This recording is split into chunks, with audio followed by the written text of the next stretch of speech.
I think it's safe to say we all want to hit that pause button on aging, right? But what if we could actually rewind the clock? Not just how we look, but how our bodies are working. That's where this whole idea of biological age versus chronological age comes in. Huh.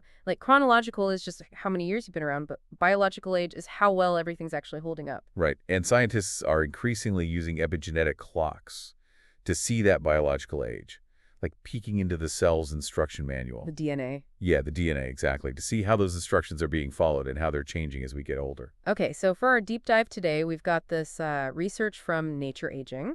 It's got everybody talking, so are you ready to break it down? Absolutely. I'm excited about this one. This study suggests that a simple intervention, like an omega-3 supplement, could actually impact biological age. So over 700 participants, all 70 or older, living in Switzerland. They followed them for 3 years, right? That's right. And they tested different combinations of omega-3 fatty acid supplements, vitamin D, and exercise programs. So some people got nothing. Yeah, some participants were a control group. No interventions. Okay, got it. So how did they actually measure the impact on biological age? I'm guessing those epigenetic clocks. Exactly. They used 4 different types of these clocks to analyze those age-related changes in our DNA. And 3 of the 4 clocks showed that taking just 1 gram of omega-3 daily was linked to a 4-month reduction in biological age. Wait, hold on. 4 months younger just from taking a supplement? Okay, so tell me more about these clocks and how they work. Are they like tiny time machines in our clothes? Well, not exactly time machines, but kind of cool concept. Imagine our DNA like a massive library full of books, right? Our genes. And as we age, it's like these little notes and bookmarks get added to the books. This epigenetic change, it doesn't change the words, but it can influence how easily those genes are accessed or read. Okay, so they're like notes telling our cells which genes to crank up or dial down. Exactly. And by analyzing the patterns of these marks, these epigenetic clocks can estimate how fast someone is aging. At a cellular level. At a cellular level. So I'm curious, why use 4 different clocks? Is it getting a second or third opinion? Yeah, it's a good question. It's still early days for this tech. There isn't one universally agreed upon, gold standard epigenetic clock. Each one has its own strengths and limitations. So using multiple clocks gives a broader perspective. So it's like trying to figure out the age of a tree, right? You could count the rings, look at the height, maybe analyze the wood. Each method gives you a slightly different piece of information. Yeah, that's a great analogy. And in this case, while all 4 clocks didn't show the same magnitude of change, the fact that 3 of them pointed to a reduction in biological age with omega-3 is really interesting. Okay, so let's click. What does this 4-month reduction actually mean? Practically, running a marathon at 80, remembering everyone's birthday, what are we talking? Well, it's not quite that straightforward. We need more research to understand the specific health implications of a shift in biological age. But the potential, it's huge. Think about age-related diseases like heart disease, cancer, Alzheimer's.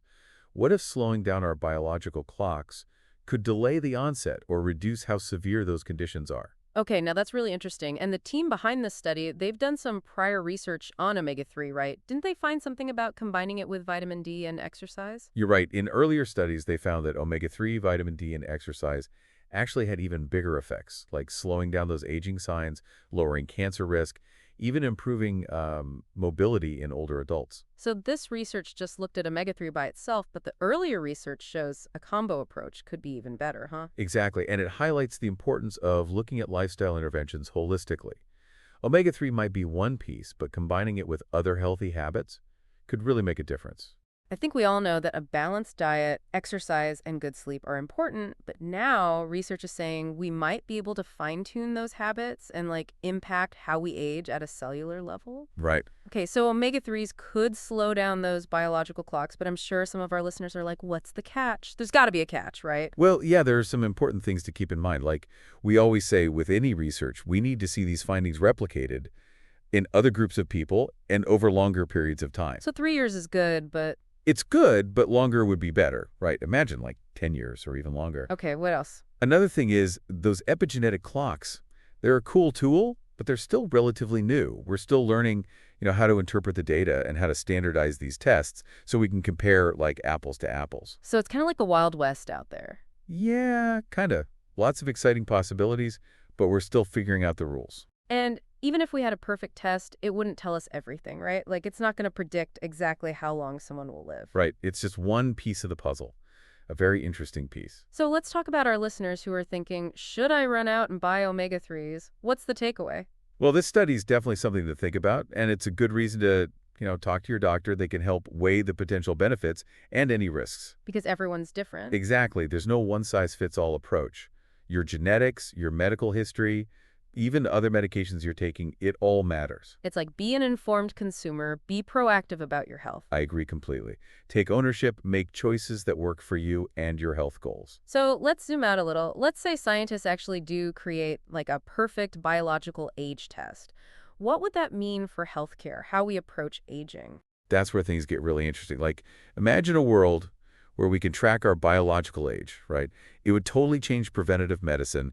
See how your choices, like what you eat, how much you exercise, even your stress levels, how it all impacts how fast you're aging. It's like a dashboard for your health. Exactly. And that kind of feedback could really motivate people, right? Instead of waiting, you could start taking steps to, like, slow down or maybe even reverse aging much sooner. Take control of your destiny. In a way, yeah.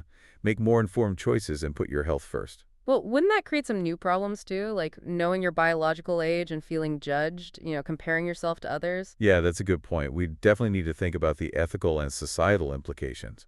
How do we make sure everyone has access? How do we prevent people from misusing this information? Like opening a Pandora's box, right? It could be really good, but there could be bad stuff too. Absolutely. But I think the potential benefits are just too big to ignore.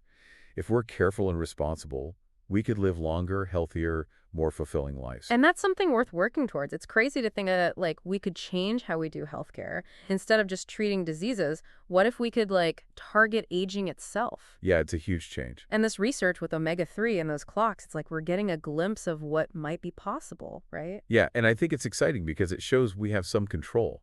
Like, we're not just along for the ride. We can make choices that affect how we age. So it's not about, like, stopping time completely. It's more like finding a good pace, right? Making it tick slower and smoother. Exactly. It's about living well for as long as possible. It's funny. I was talking to my grandma the other day. She's 85 and still doing great. Gardens every day, plays cards with her friends. Wow.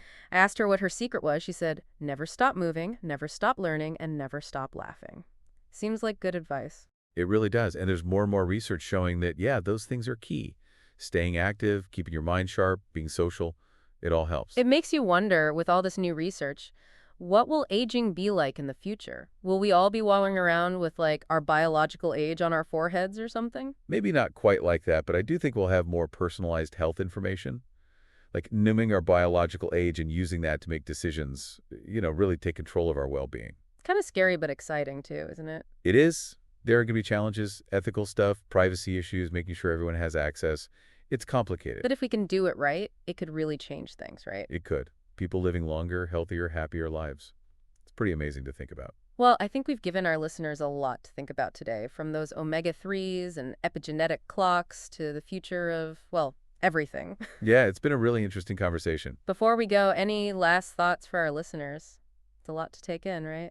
I think the main thing is, even though all this aging science is complicated and always changing, we can still make good choices today. Eat healthy, get some exercise, manage your stress, spend time with people you care about. Those things matter now, and they'll matter in the future too. That's great advice. So to everyone listening, stay curious, stay informed, and, take charge of your health. And until next time, keep diving deep.